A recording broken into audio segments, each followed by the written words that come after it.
galera, tá entrando no ar mais um pós-jogo do Dieguinho, de Nova Iguaçu 0, Vasco da Gama 3. O Vasco avança aí para a terceira fase da Copa do Brasil, coloca quase 2 milhões de reais no bolso aí com a classificação, pouco mais de 1 milhão e 800 mil reais, dinheiro esse muito bem-vindo, e agora avança aí para a última fase antes das oitavas. Agora é o momento que tem os sorteios, as equipes que se classificaram via Libertadores, os campeões aí da Copa do Brasil do ano anterior, da Copa Verde, Copa do Nordeste, essas equipes chegam aí para a terceira fase, tem aquele sorteio, 2 jogos, ida e volta, e não tem mais essa questão aí de vantagem para ninguém, empate simples ali no primeiro jogo pênalti. Agora não, são 2 jogos aí, e claro, se tiver empate no agregado, aí vem a penalidade máxima, tá? Sobre a partida, galera, primeiro tempo do Vasco muito bom, o Vasco foi muito objetivo, matou o jogo quando teve a oportunidade de matar,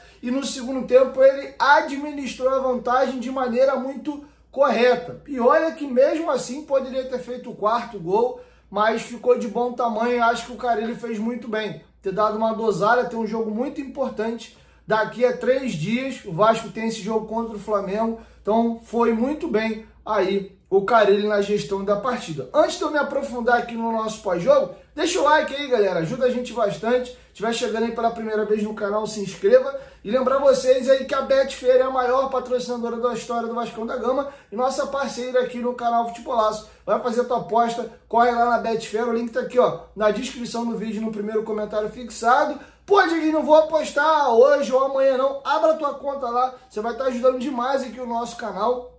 A conta já fica aberta e de quebra, você vai estar fortalecendo o Vasco, tá? Lembrando que você tem que ser maior de 18 anos e ser responsável, tá bom? Então, pensa aí antes de fazer a tua aposta direitinho lá. Betfair, parceira do canal Futebolaço. Bom, galera, sobre a primeira etapa, gostei muito do jogo do Vasco, e assim como eu fiz com o Lloyd no meu pós-jogo anterior, porque foi uma partida de estreia, hoje eu vou gastar alguns bons minutos para falar do Nuno, mostrando que eu sempre mantenho aqui uma linha editorial. E o Nuno, estreante do dia de hoje, me agradou bastante. Eu vou usar um termo aqui que eu acho que encaixa com a partida de hoje, espero que isso seja uma constância. O Nuno virou uma espécie de sócio do Coutinho. Para quem estava esperando do Nuno, talvez sem ver os vídeos, sem acompanhar a carreira dele, o Nuno é um ponta que ele é mais meia do que ponta. Ele é um ponta construtor, ele não é aquele cara de passada larga, velocidade, tapa para a linha de fundo. Ele é um cara que gosta de tabela, de jogo associativo, ele sai muito do fundo para dentro. Inclusive, o gol do Ryan sai dessa maneira, ele recebe a bola na esquerda, dá no Paulinho, passa nas costas do Paulinho para receber, o Paulinho dá um totozinho, e aí ele domina a bola, o Ryan faz a diagonal, o passe do Nuno entra, o zagueiro dá uma titubeada ali, nessa titubeada dele, o passe entra, o Ryan explode, sustenta, dá um totozinho para tirar do goleiro ali e faz o primeiro gol. Cara, esse lance exato reflete 2 coisas aqui que eu quero falar um pouquinho. Primeiro, o Nuno, ele jogou uma partida muito boa, e por que eu digo que ele virou um sócio do Coutinho? Eu acho que o Coutinho pode render um pouco mais com a entrada do Nuno na equipe. O Coutinho ganhou um companheiro, porque como o Nuno joga muito de fora para dentro, buscando o Coutinho que está mais ao lado dele, ou um volante aqui atrás, e o Piton passando pela esquerda, então o Coutinho entra mais no jogo e tem com quem tocar essa bola. O Coutinho é um jogador mais de arrasto, de correr e conduzir essa bola em velocidade, até nas vezes que ele tenta fazer uma arrancada, ir para o drible, ele não consegue sustentar porque já está faltando velocidade para o Coutinho. E hoje o lado esquerdo de ataque do Vasco foi a melhor opção das jogadas, porque nós tínhamos ali um tripé, o Piton mais aberto, o Nuno, ora ia para o fundo, ora ele baixava, ora ele vinha por dentro, o Coutinho descia, a gente tinha sempre aqui um tripézinho, né, se movimentando o tempo inteiro. E o Nuno, pelo amor de Deus, não comparem a qualidade técnica dos jogadores, mas sim a postura no campo. O Nuno me lembrou o Vasco do Ramon Dias de 2023, que jogava com 3 volantes, 2 pontas e um centroavante. O Piton, ele tem um entrosamento muito grande com o Payet. Todas as vezes que o Piton está em campo, ele e o Piton e o Payet se procuram o tempo inteiro. E como o Nuno é esse ponta mais construtor do que cara de atacar espaço, de ir para linha de fundo e ir pro drible, ele vem por dentro para tabelar essa bola com o Coutinho, com o Paulinho, que jogava mais pela esquerda, ou com o próprio Piton. E o que acontece muitas das vezes? Como o Nuno sai da ponta para o meio, quem preenche o fundo é o Piton. Então o Piton tinha com quem tabelar, ele é um jogador de combinação. O Piton não é aquele cara de ir atropelando o adversário na força, na velocidade. O Paulo Henrique é esse cara. Tu deu um espacinho pro Paulo Henrique, ele dá o tapa e um abraço. Não pega mais não, porque ele é muito rápido. Aí o PH irrita um pouquinho, que ele erra na hora de acabar a jogada. O cruzamento dele normalmente é mal feito, tem umas bolas que tem aparecido para ele finalizar, ele vem dando a pancada de qualquer jeito e isola, mas na hora de marcar, na hora de arrastar a bola e de ir para um contra um, o Paulo Henrique é piada, ele é maravilhoso nesses quesitos. Então, o Piton cresceu de rendimento, porque ele passou a ter com quem associar, o Coutinho subiu de rendimento. Então, o Nuno pode ser uma peça muito importante para o Vasco dessa maneira. A gente talvez não vai ter aquele cara do fundo, mas isso não precisa ser um problema, porque você pode recolocar o Piton no jogo dessa maneira e ele ser o jogador que vai chegar à linha de fundo, e acho que ele é o jogador mais bem escolhido, o jogador mais bem talhado desse elenco para chegar no fundo e cruzar. Inclusive uma jogada bem combinada entre o Lloyd e o Piton ocasionou num cruzamento maravilhoso do Piton, que ele levanta a cabeça e parece que ele dá um passe com a mão. O Paê acaba perdendo o gol de cabeça ali, ele vai muito bem nesse tipo de jogada. Então gostei muito da entrada do Nuno. Defensivamente, lembrando que o ponto ele é fundamental, sem bola também, tem que fechar a linha, tem que correr para trás, tem que ser um cara combativo. Eu vi que ele entende, ele é um cara que sabe ler bem o jogo, se posiciona, só não é um exímio marcador. Ele não é um cara que larga, frouxo, larga para lá. Não, mas ele não é um cara que é muito bom nesse combate defensivo e também por não ter muita velocidade, se pegar uma transição rápida, e isso vai acontecer contra o Flamengo, o Wesley passando igual um comenta ali toda hora, não é o melhor cenário para ele, mas ele é um cara que entende bem a tática, é um cara obediente e vai fechar o espaço, tá? Então gostei, quero ver mais, foi só uma estreia, a gente precisa ver melhor para formar de fato opinião. Mas o primeiro approach, a primeira exibição do Nuno me agradou, tá? Um ponta associativo. Diferente do Lloyd, que entrou na segunda etapa, que é um cara de drible, é um cara de tapa na linha de fundo, são jogadores completamente diferentes. Eu acho que o jogador mais parelho, e por favor, não comparem carreira, auge, etc. Em termos de característica, o Nuno me lembra um pouquinho o Paê, quando o Paê joga pela ponta, tá? É um cara mais de construção do que de velocidade, linha de fundo e até finalização, tá bom? Então acho que gastei alguns bons minutos aqui para falar do Nuno, e eu aproveito para falar agora um pouco do Coutinho, que fez hoje uma boa partida, e aproveito para falar do homem mais à frente, que é o Verratti, e fecho com o Ryan. O lance do gol do Vasco, o primeiro gol do Vasco, exemplifica muito o que eu acho do Ryan e o que eu vejo de maior virtude do Ryan. O Ryan é um jogador excelente para atacar espaço. Se você tem o Ryan jogando de camisa 9, o Vasco várias vezes, principalmente contra equipes do nível dele ou superior, ele acaba jogando de maneira reativa. Nesse tipo de jogo, o Verratti muitas das vezes é -1. Tem um lance, eu anotei aqui, ó, no segundo tempo, tem uma jogada do Felipe Coutinho, cadê? Aqui, ó. Caramba, eu tô tentando achar aqui. 14 minutos.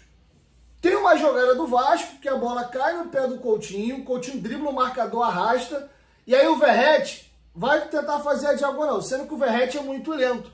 O Coutinho pifa a bola, o passe do Coutinho é correto, entre o zagueiro e o lateral esquerdo do Nova Iguaçu. O Verratti corre e não consegue chegar, e o Coutinho fica pau da vida dando aquela quicada, aquela reclamação dele, porque o passe dele foi certo. Se é o Ryan naquela situação, o Ryan ia atacar o espaço, ia dominar a bola e ia parar dentro do gol. Se ele ia fazer o gol, se ele ia chutar em cima do goleiro, eu não sei. Se é o Lloyd naquele posicionamento, o Lloyd caía dentro do gol. O Verratti, ele não consegue. Tem um lance contra o Flamengo, ainda no primeiro tempo, não me recordo quem foi, tem um passe que vem da direita para o centro, pega as costas da zaga do Flamengo, o Verratti faz uma força desgraçada para tentar chegar na bola, E aí ele vê que a bola vai escapar dele, ele dá um chute ridículo de esquerda assim, a bola sai carambolando e sai para o lado. Então o Verratti, ele é um baita jogador, é o capitão do time merecidamente, mas eu acho que o Vasco não pode ser refém do Verratti. Em alguns jogos específicos, o Vasco vai precisar mais da característica do Rayan como 9 do que do Verratti. O jogo, por exemplo, contra o Flamengo, que eu imagino o Flamengo tendo mais a bola, vindo para dentro do Vasco, mesmo tendo o placar a seu favor, porque o Felipe Luiz tem essa característica como treinador. O Vasco vai ter muitas situações de pegar o Flamengo correndo para trás. E o Rayan de 9, ele está muito mais talhado para fazer isso. E eu volto no que me incomoda no Rayan. Eu não gosto do Rayan jogando de ponta. O Rayan agride muito pouco o adversário na hora de marcar, até fecha a linha, volta ali e tal, mas o Rayan é gato mole marcando. Você vai pegar o Flamengo aí que tem um baita time, e é um time que te ataca muito aqui pelos lados do campo.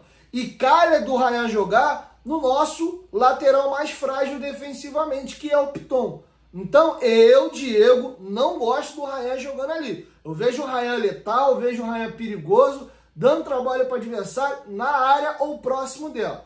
Meteu essa bola para o Rayan fazer diagonal, ele vai embora. O moleque finaliza bem, no alto ele não é de bobeira, ele sabe cabecear, tá? Então eu gostaria de ver o Rayan jogando ali. Inclusive, com esses jogadores combinando para achar passe, você tendo aqui o Coutinho, você tendo o Nuno, você tendo o Piton, o que esses jogadores aqui vão ter de opção de metida de bola para o Rayan se movimentando. Mas enfim, eu sei que é difícil mexer no Verratti, ele é um cara que não gosta de sair, ele é um cara aí que é um líder nato, faz muitos seus gols, mas o jogo do Vasco fica muito samba de uma nota só. Bola no fundo, cruza pro Verratti, bola no fundo, cruza pro Verratti. E nem sempre esse tipo de jogada é eficaz. Curiosamente, depois que o Verratti saiu, os cruzamentos foram até melhores. Ele deve ter ficado maluco hoje no banco, depois que ele saiu. Porque começaram a chegar situações bem interessantes. E o Payet perde, né, no cruzamento do Piton, tem uma outra do Lloyd. O Lloyd domina a bola, faz a parede, sai para um lado, para o outro, vai no fundo, cruza de canhota. Acho que foi o Rayan chegou meio atrasado na bola, a bola carambolou e saiu para o lado. Então o primeiro tempo do Vasco foi bom, o Vasco teve as oportunidades de matou, mesmo o Nova Iguaçu tendo um pouquinho mais a bola, o Vasco jogava no erro do Nova Iguaçu, levou o jogo a sério.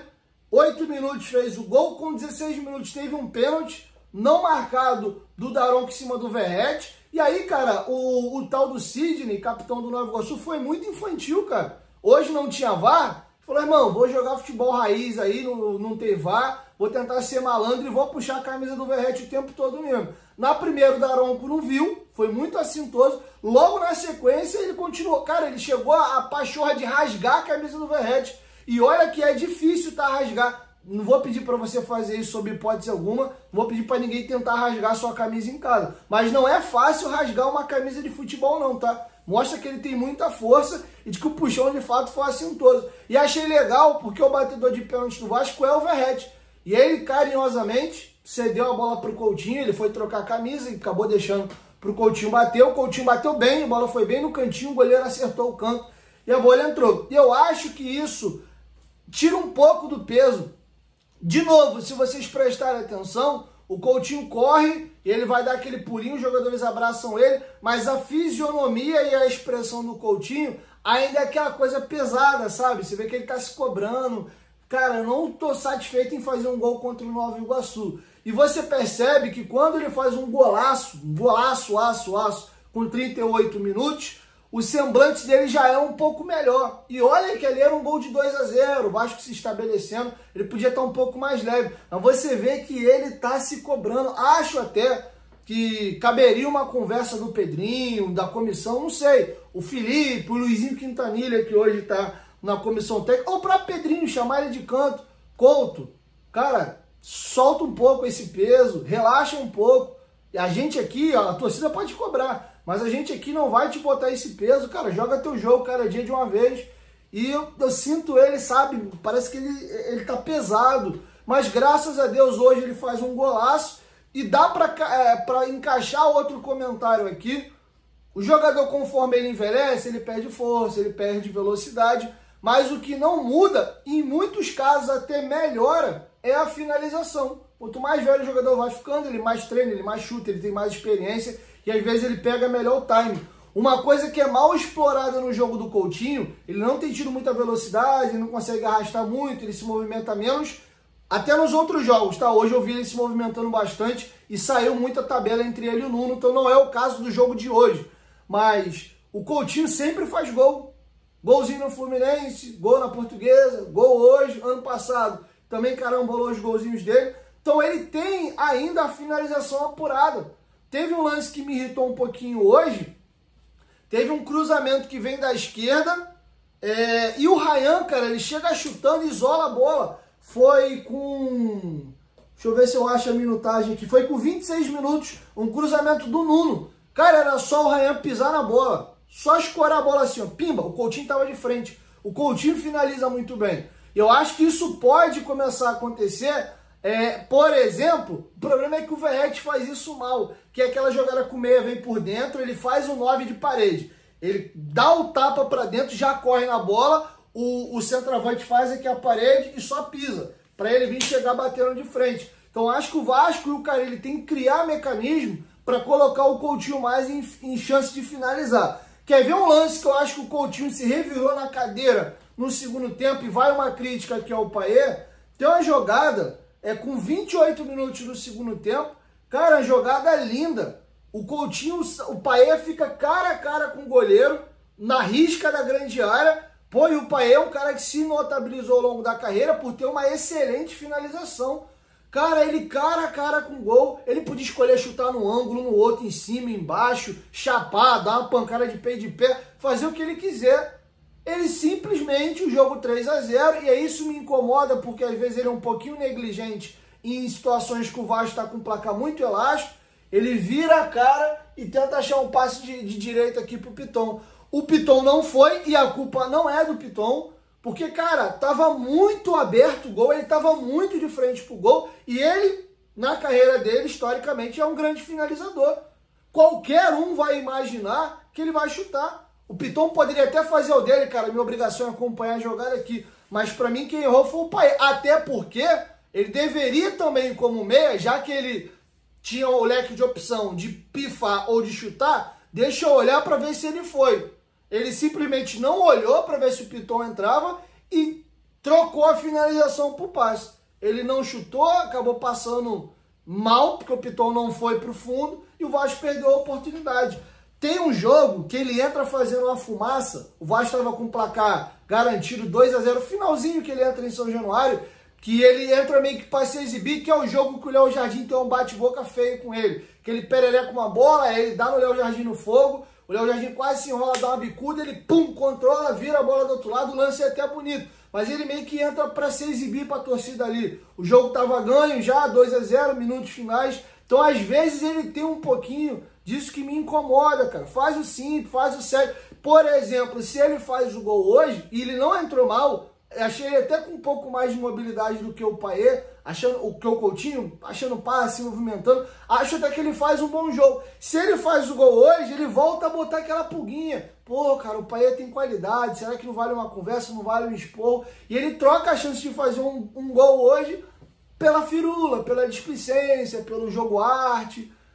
Enfim, me incomodou um pouquinho. Primeiro tempo acabou, golaço do Coutinho, 3-0. E aqui pra mim, cara, o segundo tempo foi uma administração, uma gestão de tempo do Carille. Então não vou nem comentar muito a segunda etapa. Visivelmente o Vasco tirou o pé e fez o que tinha que fazer. Posso até fazer aqui um esboço do jogo contra o Flamengo. Eu acho que a atuação de hoje não pode servir de parâmetro para o jogo do Flamengo, porque são adversários de níveis completamente diferentes. Ele até pode jogar no 4-2-3-1 como ele jogou hoje, com 2 pontas, 2 volantes e um centroavante, sem problema algum, mas ele tem que tomar cuidado na escolha das características.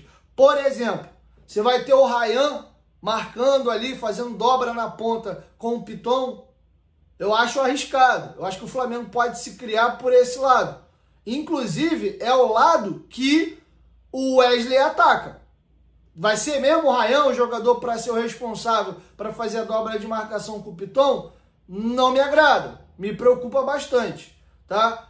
O lado esquerdo, acho que dá para tu dar uma compensada. Acho que o Nuno pode ser mantido ali, mas tem que ter uma correção. Então, não sei não. Eu não acho que essa formação de hoje é a ideal. Se o Tietchan tiver condição de jogar contra o Flamengo, eu faria sim o Tietchan na vaga do Paulinho. Beleza? Aproveitando aqui que eu citei o Paulinho hoje, ele teve alguns bons momentos e alguns lapsos daquele velho Paulinho. Mas eu ainda vejo o Paulinho hoje muito longe daquele Paulinho que me encantou, que na minha opinião, em casa cada um tem o direito de ter a sua, pro Diego, o Paulinho era o melhor jogador do Vasco de 2023. Respeito quem acha que era o Verratti, respeito quem acha que era o Léo Jardim ou o Piton, sei lá. O meu jogador favorito do elenco de 2023 era o Paulinho. Era um cara que marcava muito, era um cara que pisava na área, era um cara que driblava, era o famoso box-to-box. O Paulinho não voltou a esse jogador desde a lesão. Ele teve um lampejo disso contra o Cuiabá na última rodada, até fez um gol bonito ali que foi anulado, tá? Mas desde que ele volta a jogar em 2025, não tem sido. Lapsos às vezes acontece. Tem uma jogada que ele arrasta por dentro, acha um jogador no meio, não lembro quem, ele passa correndo lá à direita, recebe, tenta o drible, o jogador corta e gera um escanteio. Mas eu tenho sentido falta dessa arrastada dele. E eu percebo que ele está com menos velocidade. Ele às vezes até tenta arrastar, mas já não tem mais a mesma velocidade. E o Paulinho é um jogador muito dependente da força física. Porque ele é um jogador de movimentação, é um jogador de arrasto, é um jogador de embate e de dividida mesmo, de marcação no meio de campo. Então o Paulinho está caminhando, tomara que seja só uma coisa recente da lesão, que isso fique para trás, mas se ele manter a pegada, ele está caminhando para ser um jogador mais de cadência até do que de imposição física e velocidade. Teve um chapéu bonito que ele deu, teve um passe de 3 dedos que ele achou para o PH, mas fatos mais isolados. Eu não estou vendo nesse Paulinho de hoje, o Paulinho que me encantou em 2023, inclusive, se puder escolher, se for só 2 volantes e o Tietchan estiver em plena forma, eu tiro o Paulinho e boto o Tietchan para ser o meu titular ao lado do Hugo Moura. Tá bom? Cara, tem um jogador que eu tenho falado pouco aqui no canal e eu queria falar também dele. O Lucas Freitas está me encantando, tá? E não vou falar sobre o jogo de hoje, porque de fato o adversário é bem mais frágil. E hoje o Nova Iguaçu foi... Qual o termo que eu vou usar? Ele foi completamente ineficiente e ele não fez cosquinha no Vasco. O Léo Jardim fez defesas assim, bobas, do cara chutar fraco na direção dele, ele agachar e fazer a base só. O Nova Iguaçu foi completamente inoperante ofensivamente. Mas eu vi ele jogar muita bola, por exemplo, contra o Flamengo. E ele tem 2 clássicos aí contra o Flamengo, mantendo o nível, tá? Então, assim, o que eu vou falar agora não é o parâmetro do jogo do Nova Iguaçu. E uma coisa legal que dá para falar do Lucas Freitas, cara, ele é um zagueiro que ele te ajuda muito no início da jogada, porque o Lucas Freitas acha passe para frente. Várias vezes ele domina essa bola, levanta a cabeça e o passe dele já estoura direto lá no ponta ou pega o volante já na intermediária do time adversário. Quem faz muito isso no time do Flamengo, observem isso no jogo de sábado, é o Danilo. Né? Danilo, que era lateral, tá jogando de zagueiro. O Danilo é mestre de esconder a intenção, fingir que vai abrir o passe e achar esse passe por dentro.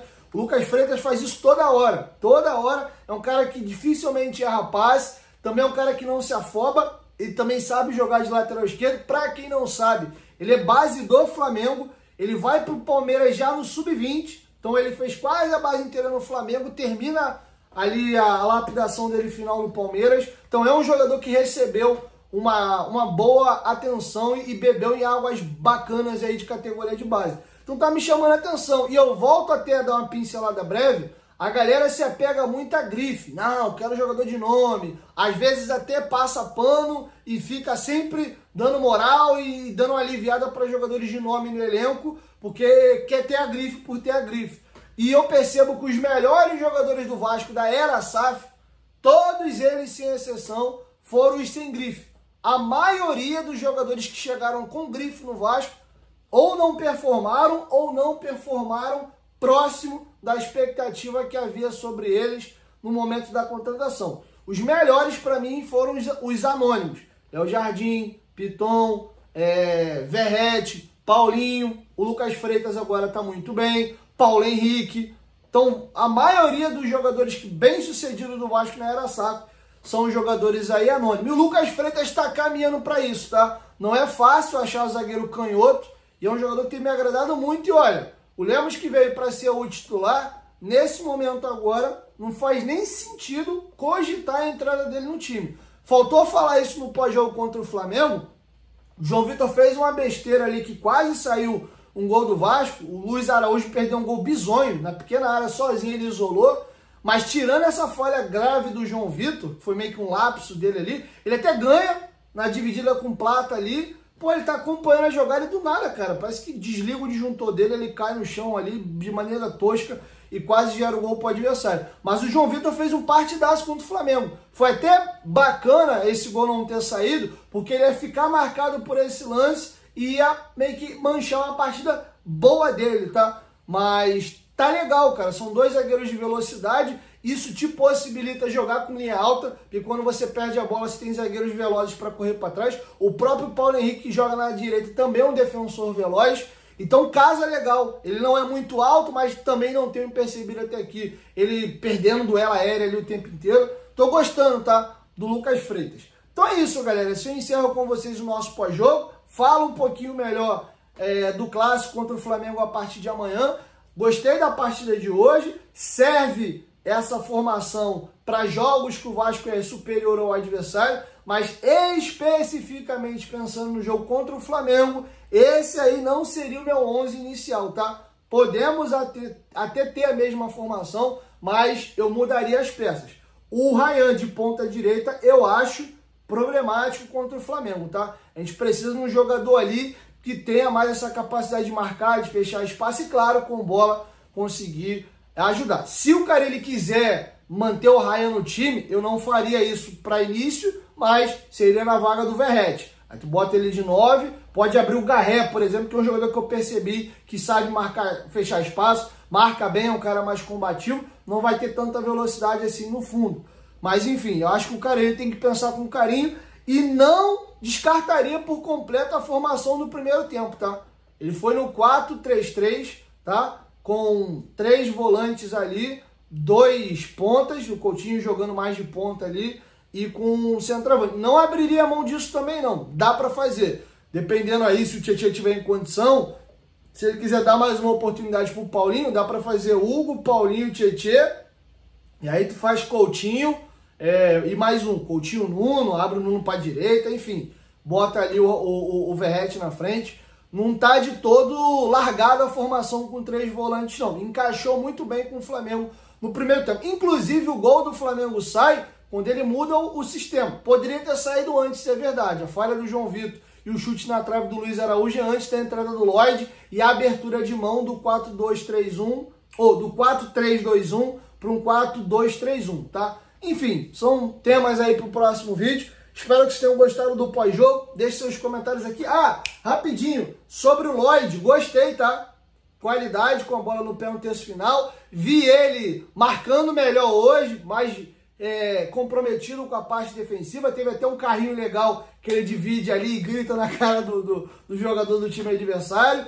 Interessante, pegando a bola e indo pra dentro ali. Tem uma jogada muito bonita, um cruzamento dele na esquerda que o gol acaba ali não saindo. Gostei, tá? Talvez tenha pesado um pouquinho a viagem longa, aí que ele chegando de Portugal para o jogo do Flamengo. Não é um grande marcador, é um cara às vezes um pouquinho descompromissado, mas eu vi uma melhora nele hoje, tá? Então vamos dar a César o que é de César e valeu muito a atuação dele de hoje, tá bom? Mas vamos ver mais aí. Acho que o Vasco ganha opções. O Carille agora ganha opções com a chegada do Nuno, do Garré e do Lloyd. Dá para fazer uma salada mais legal ali no terço final e acho que o Nuno vai dar um up aí no time e vai talvez potencializar o Coutinho e o Piton. Tomara que isso seja mais frequente, beleza? 1, 2, 3, Futebolaço, tamo junto, família, e amanhã eu chego com mais uma edição. Tamo junto!